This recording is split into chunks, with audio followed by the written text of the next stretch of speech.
Hello everybody, my name is Aniruddha Ghosh. I have just given my Second Prof MBBS examinations and I'm awaiting the results.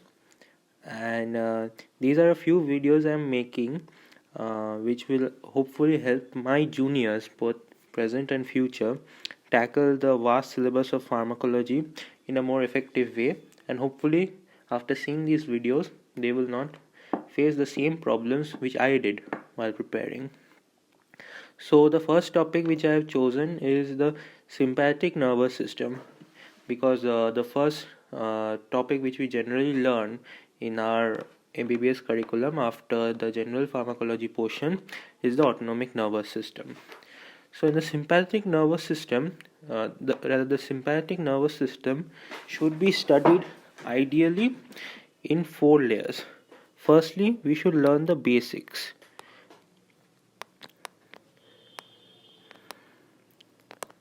That is the synthesis of various sympathetic hormones and the receptors for the same hormones. Secondly, we should learn about the antagonists of the various receptors or the blockers. Thirdly, we should learn about the agonists and a few more details about the catecholamines. The agonist should always be learned after the antagonist portion because it becomes a lot easier to understand it. And finally, we should learn about a miscellaneous topic, that is false neurotransmitters.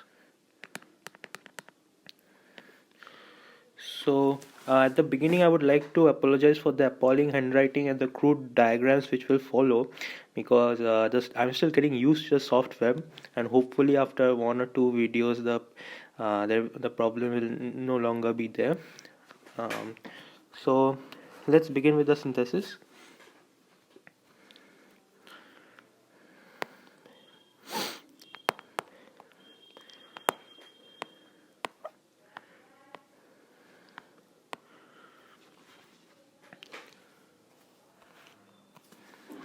So imagine this is a presynaptic sympathetic neuron. Okay, there is a transporter here which co-transports sodium and tyrosine into the nerve. Tyrosine, once inside, is acted upon by the enzyme tyrosine hydroxylase to form dopa. Yes, then dopa is acted upon by the enzyme dopa decarboxylase to form dopamine. Now there is this presynaptic vesicle, and then there is this channel. This channel is the Vmac channel, vesicular monoamine transporter channel.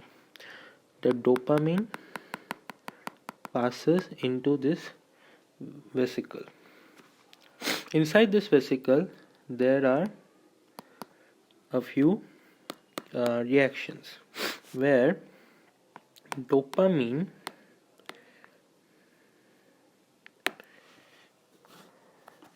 is converted into norepinephrine by the enzyme dopamine hydroxylase, and norepinephrine is converted into epinephrine by the enzyme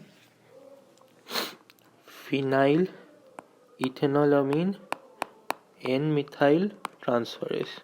I have written PENM for short. Okay. Now, when a stimulus comes, there is a reversal of the potential gradient and the presynaptic calcium channels open up and calcium rushes intracellularly. It interacts with SNAP proteins.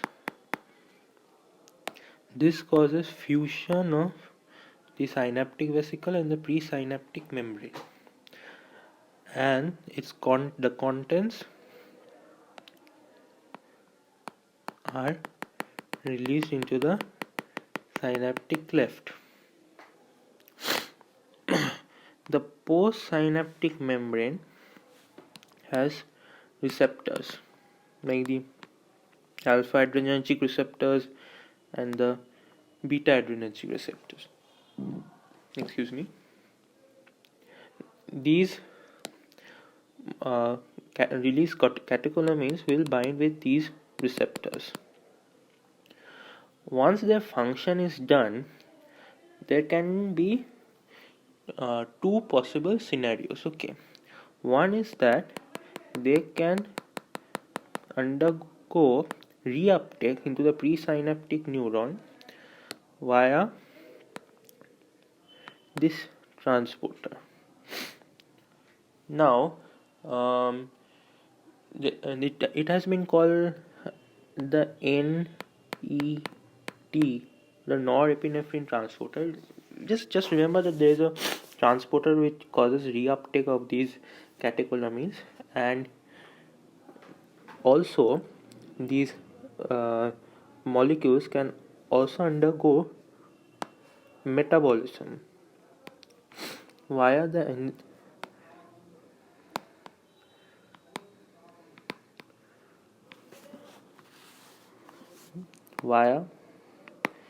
MAO, that is monoamine oxidase, and COMT, that is catechol O-methyl transferase enzymes, and a variety of products will be formed, namely the metanephrine, normetanephrine,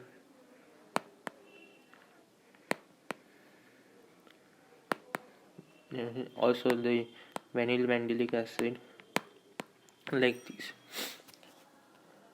I'm sure you have heard of this vinyl mandelic acid and metanephrine products, which the urinary excretion is actually seen in for the diagnosis of pheochromocytoma. Anyway, I'll come to pheochromocytoma. It's a very important disease. Okay, so I'll talk about a few drugs right here itself, because they will help you understand it more clearly. For example, at this stage, that is the tyrosine hydroxylase stage, it can be competitively inhibited by the methyl tyrosine drug or the met-tyrosine.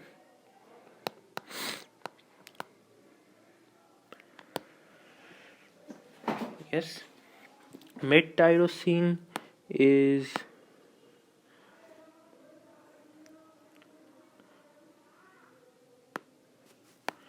used in the treatment of hypertension sometimes, HTN, or pheochromocytoma. Again, pheochromocytoma comes. I'll deal with it extensively later. Okay, hypertension and pheochromocytoma. Then there are the class of drugs called Vmac inhibitors. Okay, now Vmac inhibitors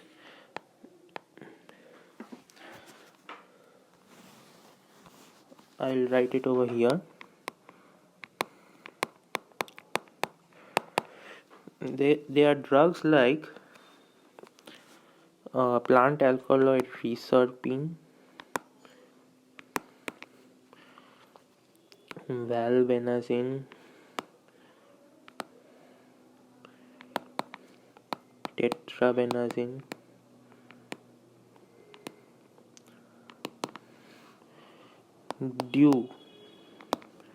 tetrabenazine. These drugs have limited usage, but however, these two, valbenazine and deutetrabenazine, they are specifically Vmac 2 inhibitors, and they are used in the treatment of tardive dyskinesia or late dyskinesia, which is a common side effect of usage of typical antipsychotics. Now, what is typical antipsychotics? How does this tardive dyskinesia come about? I'll cover it in the CNS portion. Okay. Reserpine can be used in the treatment of Hemiballismus. Yes, we have learned what is Hemiballismus in the physiology classes. Also, it can be used in the treatment of hypertension. Finally, tetrabenazine is the drug of choice for DOC for short. Okay, I'll write drug of choice in shortly as DOC everywhere for Huntington's chorea. A drug of choice for Huntington's chorea. Okay, so those are the Vmac inhibitors. Next, we'll talk about a drug which you'll learn probably in forensic medicine more, and it acts as at this stage, that the dopamine beta hydroxylase stage. This drug is known as disulfiram. Okay, it is used in case of alcohol dependence addiction, and its primary mechanism of action is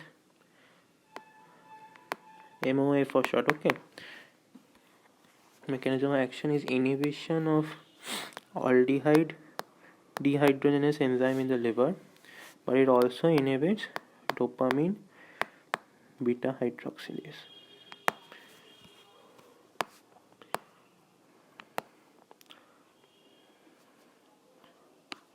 Okay, so that's that.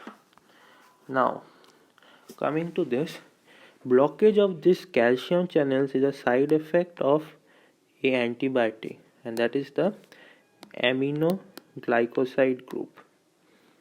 Okay, I'll cover that more extensively in the chemotherapeutic part. And finally, this reuptake inhibitors, these are drugs like tricyclic antidepressants. Okay, TCA for short, or the SNRIs or the SSRIs. Okay, SNRI are selective norepinephrine reuptake inhibitor, and SSRI are the selective serotonin reuptake inhibitors.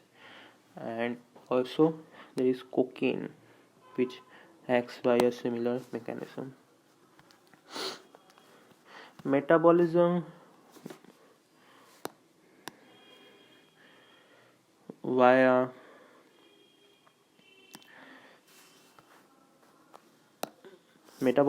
MAO can be inhibited by MAO inhibitors and also COMT inhibitors. So COMT inhibitors like tolcapone, entacapone, MAO inhibitors like selegiline, rasagiline, also tranylcypromine. These drugs we will deal with more extensively in the CNS portion. Okay, and also these SSRIs, SNRIs, these will be dealt in the CNS portion. So that's regarding the drugs which act at during in the synthesis pathway of the catecholamines. Now,